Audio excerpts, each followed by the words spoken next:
Any questions on recruitment? Oh. You mentioned there about a lot of players not playing enough. And I'm assuming hopefully Darryl did have a say it, but how come he didn't play them? Was that way sort of take on the day, at the training pitch, or was he had a chance to learn players? And then what's the difference of Andy this year? In terms of how we recruit, so there's a procedure where the start of it is led from the video analysis, so we've got video analysts who then pop the numbers in and look at the numbers, the data. That then goes into our head of recruitment. The head of recruitment then looks at the numbers, watches him live. That then allows me to go and watch him live, so it follows it all the way, potential signing. Then we deliver that to the manager, whether it's Darryl, whether it's Andy Crosby, the coaching team. We deliver them options, so we know how we want to play, we know how we want to, what style we want to play, and then you recruit for that. We then do our referencing. Like I said, the Liam McCarroll one, we got it wrong, we didn't do enough of that. And then we as a football board, the manager always includes, it's a collaborative effort. We decide on that player, there's robust conversations, there's heated debate. We have a policy that, you know, whoever's around the table, inside that room, if you've got a problem with this player or you're not happy, you know, with some aspects of what we brought to the table, we say there and then, you know, we commit to it and we make sure that we fully back it. So yeah, the manager's always, in a good recruitment system, the manager's always got a say in that. What's that recruitment strategy put in place when you brought Matt Taylor in? Because it seemed to me that was ridiculous, because he was out for the first 4 games, he was already Oxford. So was that strategy put into place for that, or was that, I thought that at the time was a bit of a keep the fans off our back type of sign. Okay, so we missed our targets, you know, Keane Harrott, you know, we thought we could get Keane at that time, bring Keane back. We couldn't. It's not a glut of strikers. There's not a lot of strikers at that point in January. The manager had obviously, you know, worked closely with Mike Taylor and him and Ellis had formed a good partnership. We knew we was getting him injured. You know, that's part of that deadline day. We looked to the longer view that we'd have him for 20 games as opposed to 24 games. So. Very difficult in terms of strikers. There's not loads out there, there's not a lot of options. And thinking of that because of his age, he was, you know, he's no straight chicken, Matt Taylor. Yeah. Thinking about what striker at his age, he's already injured. He was injured at the previous game at Oxford. And I just thought it was a bit of a immediate reaction in January. Because at the time we got Alice on the injury list, and also Jake Wilson was out. I've got to as well too. So again, it's that time of year again when I think that the injuries that hampered us around Christmas time, January time, where we're having to, I mean, promotion season, we use January and put 8 players in at that time to cover it for injured players. Again, obviously, I think recruitment and the medical team go hand in hand sometimes in a football season. And I just thought that the Matt Taylor one for me, and he didn't nip up any trees as a fan, I didn't think, he signed here, but I just thought that his age was more, and the injury that he had was more of it. I didn't understand the strategy behind that. I think hindsight's a brilliant thing, I genuinely do. It wasn't planned, it was something that happened on deadline day, it became available. We found out that there were 2 other strikers that were going to Oxford, so we made the phone call to Kyle Robinson on Matty. The gaffer absolutely backed it. It's something that he wanted in the squad, and we, like I said, we chased down quite a few younger striker targets. Did not come off, and it was late. And did we panic? Yes, but did we think it'd work? Absolutely. Did we think it'd work? Absolutely. He's got the technical ability, and there's players in that league that are past man's age group that score goals. He played with Ellis, he formed a good partnership at a previous club. So yeah, we didn't spend the money we did on him and not think it would work. Absolutely, so we did believe it would work. But looking at hindsight, it didn't work, or didn't work to the effect that we all wanted. Ask you a question about that recruitment strategy, because I'm not one who understands particularly the interplay between the director of football and the manager. I'd really love to know who leads, you talked about squad design as a phrase I've heard. Who leads the squad design? Is it director of football? Is it the manager? Because obviously the manager's picking the team, you've always said, and you don't pick the team. But if you were designing a squad and the manager's picking the team and you're not on the same page, that's not going to work, is it? So just explain to me how we should understand the interplay between the two, and particularly the recruitment and the squad design. So you've got your system of play. So we've opted for a 3-5-2. We wanted to play with 2 strikers. We look at the teams in this league. So as a football club, we wanted to play with 2 strikers. We wanted to play with 3 centre halves and wing backs. So from day one, from sort of staying in the league, it was all about designing a group of players that could play that position. We built a match model that we're looking for certain attributes within that, and that's led by the club. The manager knows that when we come in, so whoever the manager is that's working with the director of football, he knows that that's what you're trying to achieve. And then in terms of the recruitment, like I just explained, that the manager, this football club, will always be a part of that recruitment. We'll give him the best options we can give him. We've scoured the leagues for him. We've tried to deliver the best options possible. You know, we want to be successful as a board, we want to be successful as a football club. We'll try and deliver the best options. We'll get better at that.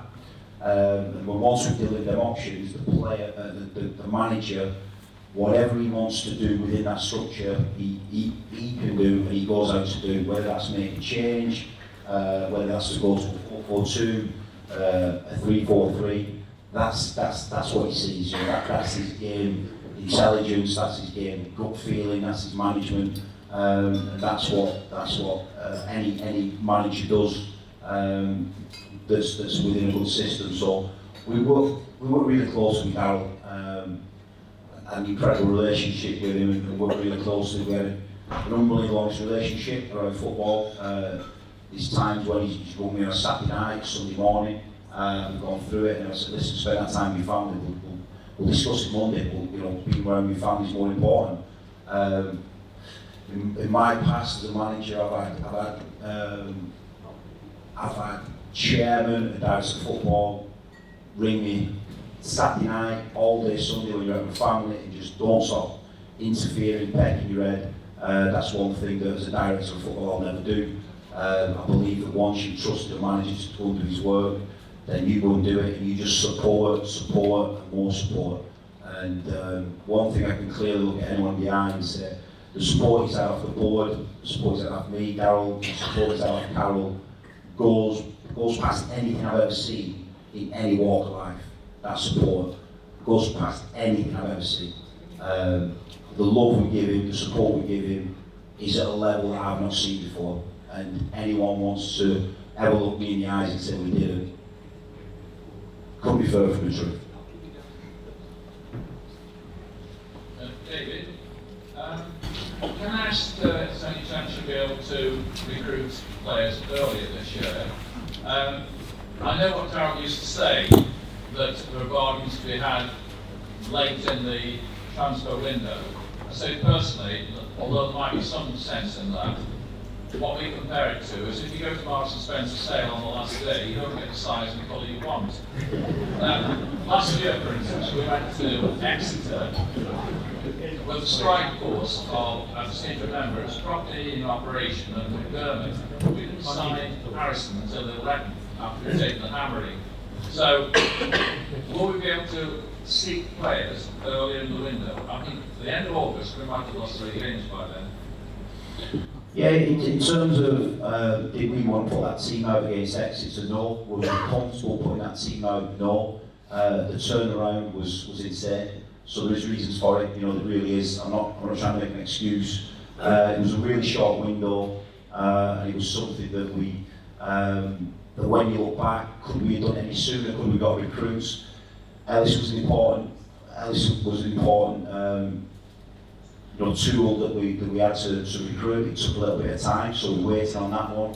Again, that probably 10 days of negotiation, you know, with Fleetwood and with Ellis and his representatives, so we wanted him in sooner. But if I'm looking at specific at that moment in time from getting promoted and then building a squad, that was a difficult ask, if I'm being honest. In terms of now, I do agree that you know, the bargains aren't really there at the end of the season or the end of the window. You know, we've got an opportunity. Currently, we're speaking to what we call a certain category of player, and we talk to them. They are also in talks with the top 8 clubs, so we're aiming high. We'll only get them players if geographically it's right for them players and for their families. We can't compete financially. We can't compete with a better training ground. We can't compete with a better stadium. What we're trying to compete with is being a club of difference. The way that Carol and Kevin, the family support players and their families, which is very important to a player, the cause that he goes to work every day for. So that's one angle that we always use. And geographically, if one or two of them drops in, then they're going to be fantastic signings for the football club. If we don't get them, we're still working on that next level, and that second level.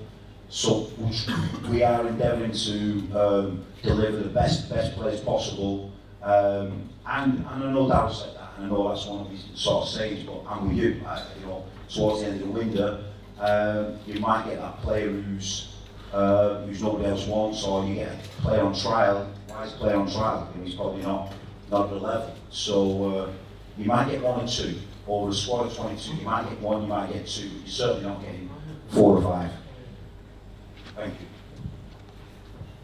you. Just going back to the answer you gave to me a few minutes ago, about you talked about the club designing the way that you were going to play the team, that the manager knew that the way that you were going to play. A few times you said, we looked at the league, we decided.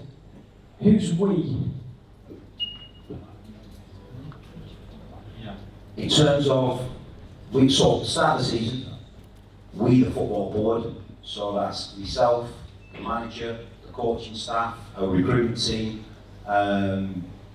Patrick's in there from an ownership point of view, and we look at the team, we look at who we're playing against, that's the football board, we've got a football board of the club, so that's the we. That's the answer. Thank you. That's the we, sir, yeah. What's the situation with regards to recruitment for backing team? Like, so obviously Cross has got the manager's job now. Was it John Schofield who he brought on board when he first got the job? Will he be his assistant, or do you go to him with options, or is it? No, so where we are with that Andy's made his, you know, where he wants to go with it. We were in negotiations with John about bringing him on board. We have been for a couple of weeks, and we just want to make sure it's right. But again, by bringing John in for the first part, again, going back to staying in the league and the importance of staying in the league last season, we asked Andy, you know, who gives us the best chance? Who gives you the best chance? Who supports you? And that's what a manager, being a manager, it's a lonely place, it's a difficult place. So you've got to have your support of both, which is exceptional at this club. But you've got to have your support underneath, and someone you really trust, and someone you can vibe with, and you worked with John before.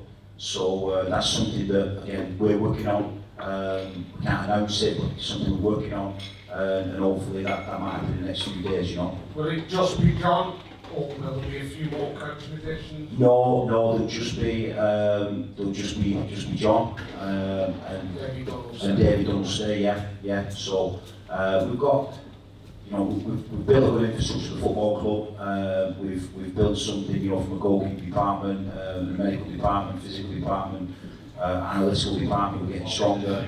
We're trying to build from that. I think you want to improve the goalkeeping department, don't you? Well, absolutely. Well, we've already made a change. You know, we've made a change last season. You know, when we got rid of a goalkeeper coach. So yeah, it's something that we're doing. And we've already said, you know, we need to invest more money in that area of the pitch. We've made a mistake on not investing enough money in that area, and that's something we've learned from. Have you got somebody in mind? Yeah, we have. Yeah, there's a couple of good options. We're going through it. We spoke to 3 different keepers already, and again, 2 of them's got good options themselves. So we've got the list, and we're working through it. This time of the year, so I spoke to a player last week. He went away. I met him over at Manchester Airport in a hotel. He was flying out the next day. So a lot of players, the first 10 days after the season, they're not interested. Honestly, they do what they do. They go away, go on holiday. So you're working with their schedules at the minute. Before I've come into this room, we've just done 2 Zoom calls. Again, Andy's gone away. I felt it was really important that Andy got a break. He's been at it 2 years under seriously testing circumstances. So what we do, we meet the player, meet the agent, meet the mums, the dads, the family. We present to them. Andy's on the Zoom, so Andy then gives the football plan and the way the football looks. We then put the wraparound care, what we're going to do for you as a player, as a person, as a family. And we've had some really positive meetings with players, really positive. So we can't divulge anything in a minute, but there's a lot of plays being spun, a lot of agents we're speaking to. Agents will keep their options open to try and get the best deal, and players will. So that's the current situation where we're at in terms of here and now.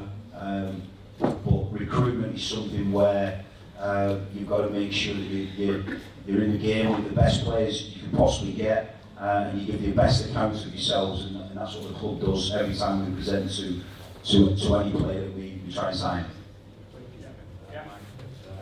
So, two questions. One going back to the one the gentleman made over there about signing players early. First of all, do you find that players try and hold out for a bigger ball and that's why we get them later? And second question is, you made a comment there when we went for Matthew Taylor, you went for Keane Harrop. So I've just messaged Keane and said, oh, we're coming back in January, you're offered. And he said, no, they wanted me at the start of the season, but I don't know anything about January. Is that worrying that message might not be getting through the agent to Keane? No, not at all. So I played with Keane's agent. I played with a guy called Gareth Seddon.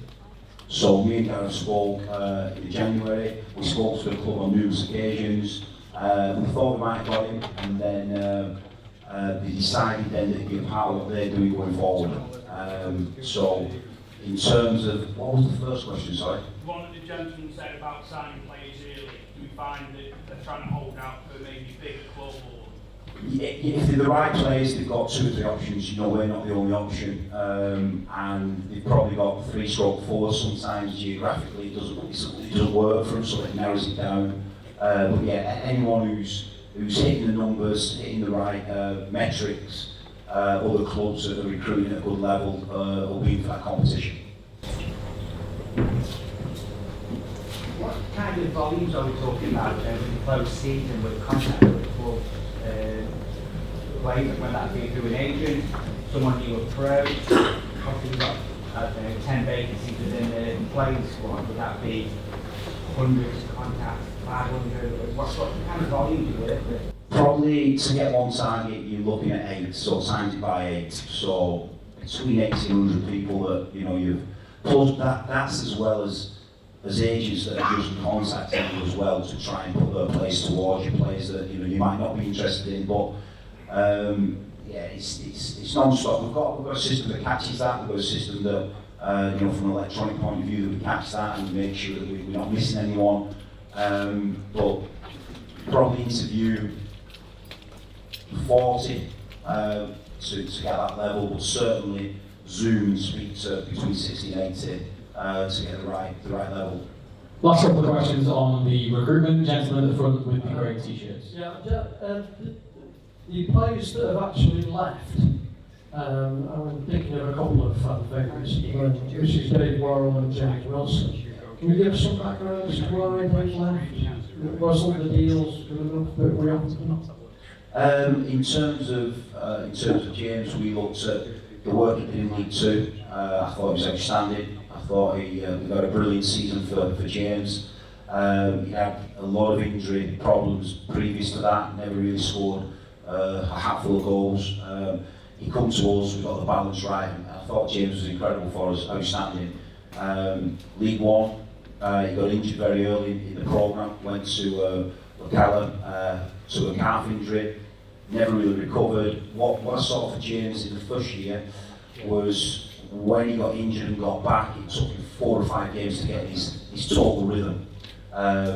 He didn't seem to be able to achieve that, in League One, and he didn't in the levels. He didn't get the game time that we wanted him to get. And again, James is a very top player for us, and he's at that level in terms of finances. So we looked at that and looked at what we get out of James, next season in League One, and we just felt from the availability point of view, we sort of moved on.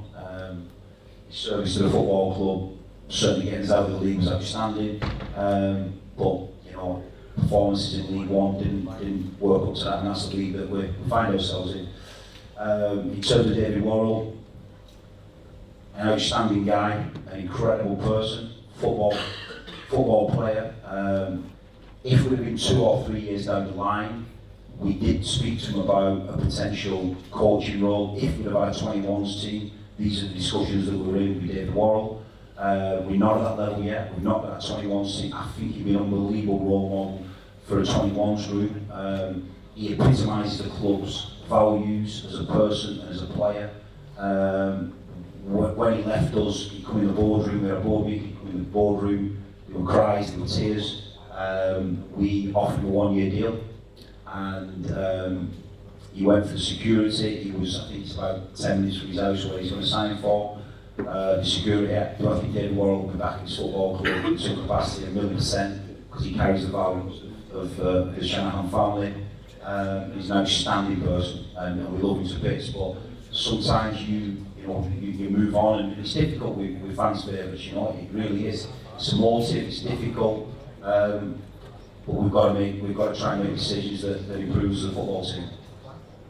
Final question, just whilst we are on questions, if you do raise your hand, just some people are struggling to hear the questions. It will take me some time to get to you, but we will get there. So can you wait for the microphone to come around first? Thank you. I don't need a mic. I bet you didn't. Did you interview anybody else for the manager's job? Did you interview anybody else for the manager's job? So we had inquiries. We didn't go to obviously open market. We discussed at length about the requirements of it. The people that applied were at a decent level. So didn't speak. I spoke to 2 or 3 agents, and it wasn't right that we had to interview them. When we then spoke to Andy, it was about a 3-week process that we spoke to Andy on various things about what his plans would be if he become the first team manager and he become the outright contender. He becomes someone that over 2 years his service to the football club has been outstanding, impeccable, professional, and he was the right man for the job. So no, we didn't directly speak to any manager on the manager's job.